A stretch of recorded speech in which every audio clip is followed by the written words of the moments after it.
Welcome to Monrovia, capital of Africa's oldest republic, Liberia, established as a colony for freed American slaves back in 1822.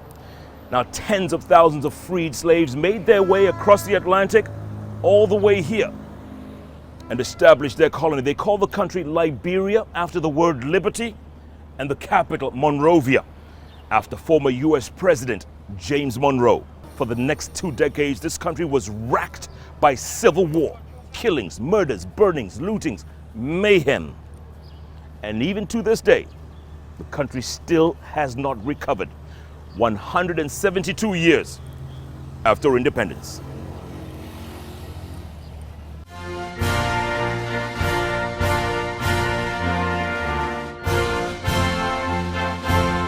The country's coat of arms said it all. The love of liberty brought us here, and everything they brought with them felt like an extension of America. From the colors of the flag, known as the Lone Star, to the system of government. The settlers were mostly light-skinned, mulattoes, or Americo-Liberians as they called themselves. And they quickly lorded over and suppressed the dark-skinned natives, or Mandingos, as they were known. On July 26, 1847, the settlement declared its independence from the U.S. and elected Joseph Jenkins Roberts as its first president. The country's main airport, Roberts International Airport, is named after him. For the next 133 years, the light-skinned Americo-Liberians would help make Liberia one of Africa's most peaceful and prosperous nations. Another one of the country's most famous presidents was William Tubman, who ruled Liberia from 1948 until his death in office in 1971. Tubman Road in Nairobi is named after him. Meanwhile, Tubman was replaced by his long-serving vice president, William Talbot, a quiet, soft-spoken man who would wake up one day in 1980 to the unusual sound of gunfire inside the executive mansion, also known as the president's residence. It was a coup d'etat led by a junior army officer, Master Sergeant Samuel Doe. It is alleged that Doe personally shot and killed Talbot, signaling the end of more than a century of peace and tranquility. Doe would be in power for the next decade, and Liberia would quickly spiral out of control. The uneducated Doe would surround himself with Americo-Liberians, among them this man, Charles Taylor, whom he put in charge of all the government's procurement. But, according to sources, Taylor would pocket a percentage of every deal he made for the government. Doe would hear about it and would order Taylor's arrest, but not before Taylor got wind of it and fled the country for the United States with a reported $1 million in cash. Doe would call his friend, former U.S. President Ronald Reagan, to have Taylor arrested and deported back to Liberia to face trial. While in detention, legend has it, Taylor broke out of prison using nothing more but bedsheets to escape, Hollywood style. By the time Taylor was returning to Liberia on Christmas Day 1989, the country was already in turmoil, with Doe fighting 2 other rebel forces that were trying to take over the country's capital. Master Sergeant Samuel Doe would finally be captured by one of the rebel factions, and, just like he had done with William Talbot, he too would be shot and killed, but not before he had been tortured and mutilated inside the very same executive mansion. For the next 7 years, Liberia would descend into what can only be described as madness and mayhem. A brutal civil war dominated by 10-year-old child soldiers pitted against rebel armies more suited in a circus than a theater of war. If it wasn't so sad and sickening, it would have been comical. One of the most feared and brutal child soldiers commanding a large swathe of Monrovia was a lanky 17-year-old ruthless teenager called Joshua Bly. better known by his nom de guerre, General Butt Naked, who led what he called the Butt Naked Brigade. I was controlling the entire Monrovia.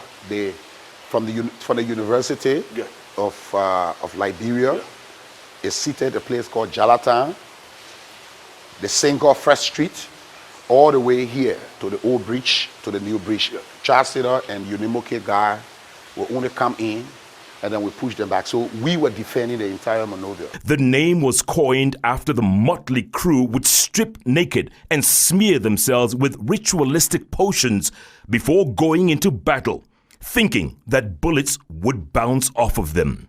If we are naked like children, they should bring powder and dappers to put on us. So that statement turned us against all of the women.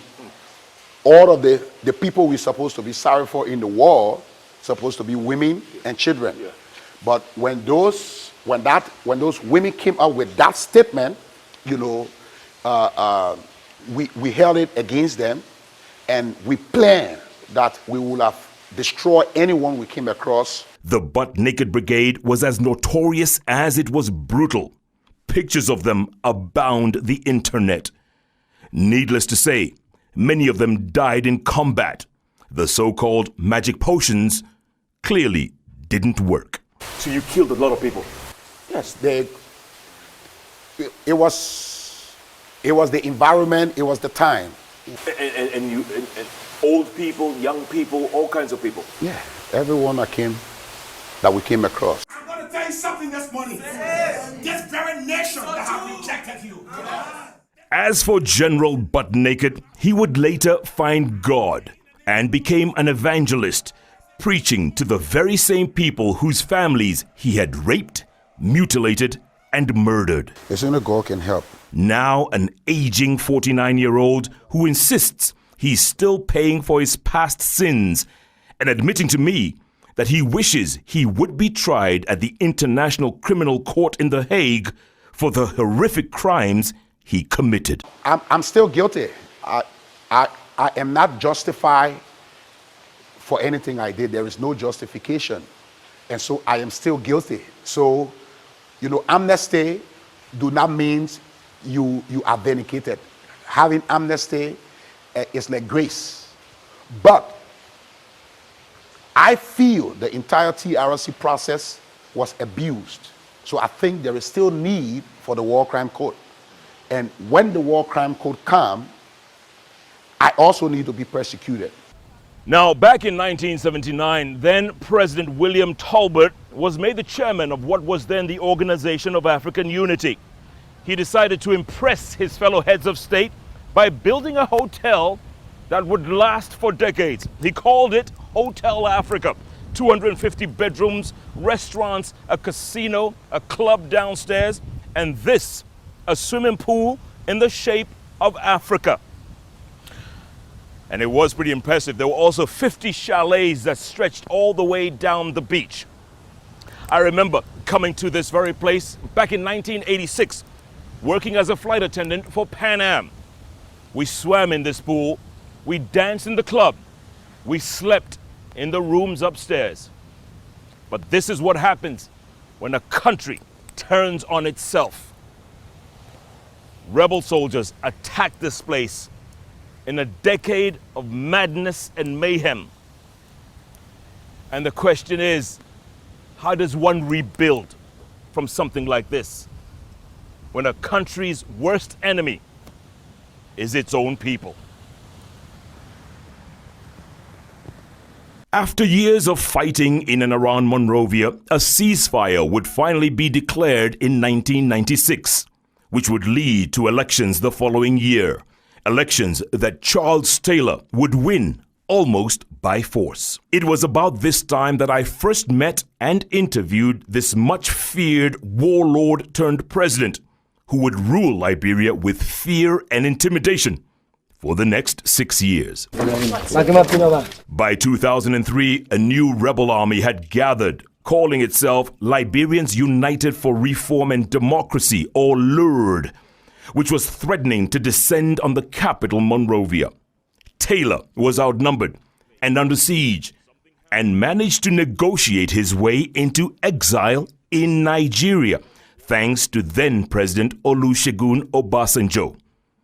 He left peacefully on August the 11th, 2003, but not without a promise. I leave you with these parting words.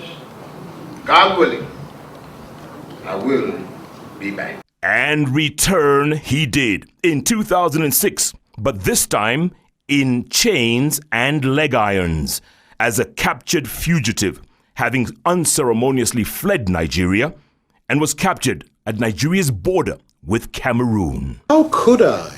He was repatriated to the International Criminal Court in The Hague, tried for war crimes and crimes against humanity, and eventually sentenced to 50 years in prison without the possibility of parole. Life behind bars for the former Lord of War. In 2006, Liberia held its first democratic elections in decades, electing Africa's first woman president, Ellen Johnson Sirleaf, but not before a hard-fought second-round runoff against former football superstar George Weah. Weah conceded defeat in the end for the sake of peace, and Liberians breathed a collective sigh of relief. Johnson Sirleaf would go on to be re-elected 6 years later and eventually completed her 2 terms in 2017. Elections were held, and the former football legend, then opposition leader, was elected as the country's 25th president since independence in 1847. My brother. This is how you live. Nice and simple, man. Nice and simple. President George Weah has been in office now for about 18 months, and already the pressure on him is palpable. His administration has been accused of everything from corruption to nepotism to cronyism. But the former FIFA Player of the Year, who faced just about every act of racism and opposition imaginable while playing in Europe, before unanimously winning the continent's most coveted prize, the Ballon d'Or or Golden Boot, says he is used to the critics and is prepared to captain Liberia into its next phase. They can trust me, so this is what I got, this is where we are, and then we're doing our best to make sure that we develop our country. 172 years since independence, a once peaceful and prosperous nation destroyed by more than a decade of civil war. A great lesson for other African nations that peace is sometimes fleeting and that war is just a war cry away. As for the recovery and the rebuilding, well, that, no doubt, will take a lifetime. Jeff Koinange, Citizen Television, Monrovia, Liberia.